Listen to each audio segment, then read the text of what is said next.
तो नमस्कार दोस्तों, कैसे हैं आप सभी लोग। तो दोस्तों, आप अगर बीपीएससी यानी कि बीपीएससी 109 का अगर आपका बीए का ऑनर्स का प्रोग्राम है, तो मेरा तो यही प्रोग्राम है, सेकंड ईयर का है ये बुक।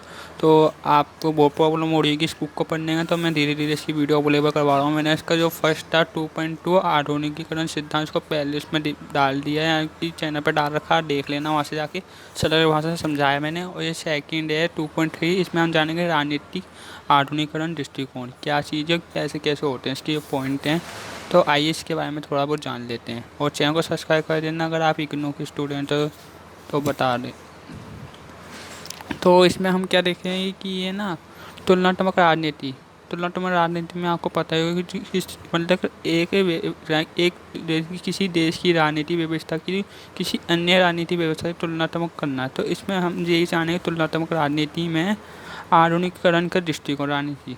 तो आपने देखा होगा 19वीं शताब्दी में यूरोप में सामाजिक परिवर्तन की विकासवादी व्याख्याओं से लाया गया था। यानी कि जो 19वीं शताब्दी में यूरोप में सामाजिक परिवर्तन हुए थे, वो विकासवादी व्याख्या से लाया गया था। तो जो विकासवादी के कौन से, ये फ्रांस के समाजशास्त्री थे।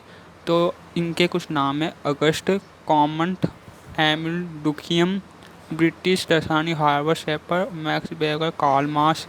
ये सभी क्या थे, औद्योगिकरण के ये ना औद्योगिक समाजों में परिवर्तन लाया था इन्होंने। मतलब आप इनके नाम याद कर लेना और नाम लिख देना कि इन्होंने ही ना औद्योगिकरण समाज में ना परिवर्तन लाया था। औद्योगिकरण के सिद्धांत के लंबे समय के दो यानी कि इस सिद्धांत औद्योगिकरण सिद्धांत की लंबे समय में दो धारणा है। तो एक पहला है मार्क्सवादी, दूसरा है इसमें बेरियम। ये बेरियम है, ठीक है, बेरियम संक्रमण।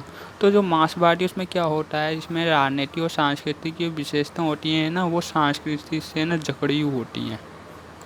और जो इसमें बेरियम में जो होता है, उसमें ना सांस्कृतिक अर्थव्यवस्था और उसके राजनीतिक जीवन को है ना आकार, यानी कि संस्कृति है उनको जीवन का आकार प्रदान करती है। संस्कृति बेरियम में ना, बेरियम संक्रमण में संस्कृति है ना अर्थव्यवस्था और सामाजिक जीवन में जीवन प्रदान करती है।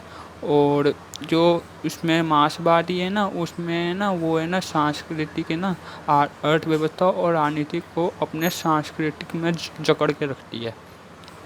ठीक है, फिर उसके बाद इसमें ना आप जानोगे सामाजिक परिवर्तन के बारे में। तो इसमें जो सामाजिक परिवर्तन के दो तत्व हैं। पहला है निरंतर, दूसरा है प्रगति। ये देखिए, ये रहा,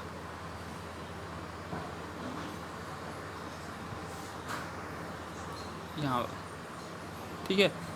तो इन दोनों का काम है, ये परिवर्तन को है ना केवल जो यही औद्योगिकरण में जो औद्योगिक समाज में जो परिवर्तन हुए ना औद्योगिक समाज में, उसमें ना परिवर्तन केवल निरंतर नहीं बल्कि प्रगतिशील भी थे। यानी कि जो उसमें जो परिवर्तन हुए थे उससे निरंतर ही नहीं थे, वो बल्कि बहुत प्रगतिशील थे। पारंपरिक समाज इससे बहुत उन्नत हुए थे, और उस टाइम के पारंपरिक समाज थे बहुत उन्नत हुए थे। और इससे पूंजीवादी समाज को भी काफ़ी लाभ हुआ था। और पूंजीवादी, आप जितना पूंजीवादी समाज की थोड़ी बहुत तुलना लिखनी है आपको इसमें, बस इतना सब कुछ था, ठीक है। तो आपको इतना पॉइंट समझ में आ गया होगा, ठीक है। अब हम जानेंगे इसके विभेद और विभेदीकरण क्या होते हैं। तो एक थे जिनका फ्रांसीसी की दर्शनी और समाजशास्त्री थे, वो उनका नाम था एमिल दुर्खिम, हाँ ऐसी कुछ था। तो बहुत कठिन बुक है ये वैसे, तो मैं आपको बता देता हूँ। तो ये क्या है, इन्होंने ना समाज में भेदभाव देखे थे, ठीक है। और इन्होंने ना श्रम का जो क्या कहते हैं, श्रम में वो श्रम विभाजन की जो वो हो रही है ना, इन्होंने श्रम विभाजन को देख के इन्होंने वकालत करी थी। ये श्रम विभाजन हो रहा है कि एक स्थान से दूसरे स्थान मजदूर जा रहे हैं, उसके ऊपर इन्होंने वकालत करी थी। और इन्होंने समाज के, यानी कि समाज में जो संस्थाएं हैं ना, जो समाज की जो विविधता और संस्थाएं हैं ना, उनमें भेदभाव देखा इन्होंने। जैसे आज समाज की जो संस्था होती है ना, उनमें भेदभाव देखा इन्होंने।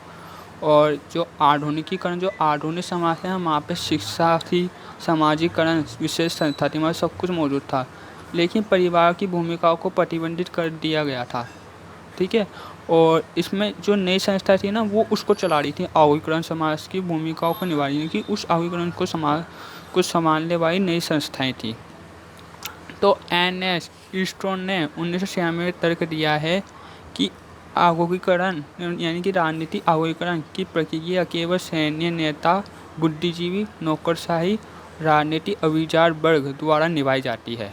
ठीक है, इतना आपको पता लग गया होगा थोड़ा बहुत। तो जो फ्रांस के दसानी थे ना, उन्होंने श्रम पे वो वकालत करी थी, उन्होंने समाज में भेदभाव देखा था, और जो सामाजिक की वहाँ पे संस्था विविधता को इन्होंने देखा था, उनमें भेदभाव भी काफ़ी था। और आधुनिकी समाज में ये देखते हैं ना, तो वहाँ पे शिक्षा थी, समाज सब मौजूद था वहाँ पे, लेकिन वहाँ पे परिवार की जो भूमिका थी ना, उसको प्रतिबंधित कर दिया गया था। और इसकी जो आधुनिकीकरण के जो समाज थे ना, उनका नई जो व्यवस्था थी ना, उसका वो दोबारा वो चला रही थी, उसको निभा रही थी। ठीक है, तो फिर ना इन सब की सारी चीज़ों को जान के ना E.S.N. स्टोनेट ने 1996 में ये बताया कि जो राजनीतिक आधुनिकीकरण की जो प्रक्रिया है ना, वो सैन्य नेताओं, बुद्धिजीवी, नौकरशाही और राजनीतिक अभिजात वर्ग द्वारा निभाई जाती है। ठीक है, अब धर्मनिरपेक्षीकरण क्या होते हैं? धर्मनिरपेक्षीकरण यानी कि धर्म में बदलाव करना। तो धर्म के कारण समाज युक्ति संगत हो गए हैं, मतलब कि बहुत भेदभाव हो गए हैं। और एक थे जर्मन के थे मैक्स वेबर, तो उन्होंने ना आधुनिकीकरण सिद्धांत को ना विकसित किया था। तो उन्होंने बताया था कि इसमें ना नौकरशाही की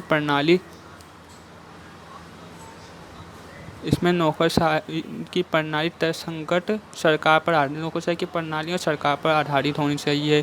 कानून के नियम होते हैं, उनको विनियम को विचार को मतलब बहुत विचार पर जोर देना चाहिए, कानून के नियम और अनियमों पे। ठीक है, और यहाँ की राजनीतिक आधुनिकीकरण की संस्थाओं पे भी जोर डालने की, जो आधुनिकीकरण की जो संस्थाएं थी ना, उन पे भी बहुत ज़्यादा जोर देना चाहिए। तो ये 3 चीज़ें आपको याद करनी है, बहुत इंपॉर्टेंट है। तो फिर रूस्टो ने ना आधुनिकीकरण की प्रगति को तेज बढ़ते 1967 में परिभाषित किया कि बैरियर मूर आधुनिकीकरण की तुलना में राजनीतिक व्यवहार की इन्होंने आगे बढ़ाने का इस पर नियंत्रण प्रमाण किया था। रूस्टो और बैरियर मूर ने कहा था कि आधुनिकीकरण को और आगे बढ़ाया जाना चाहिए सामाजिक व्यवहार की तुलना में। तो ये सांस्कृतिक आधुनिकीकरण मैं इसको नेक्स्ट पार्ट में आपको बता दूंगा। और थैंक्स फॉर वॉचिंग वीडियो पूरा देखने के लिए।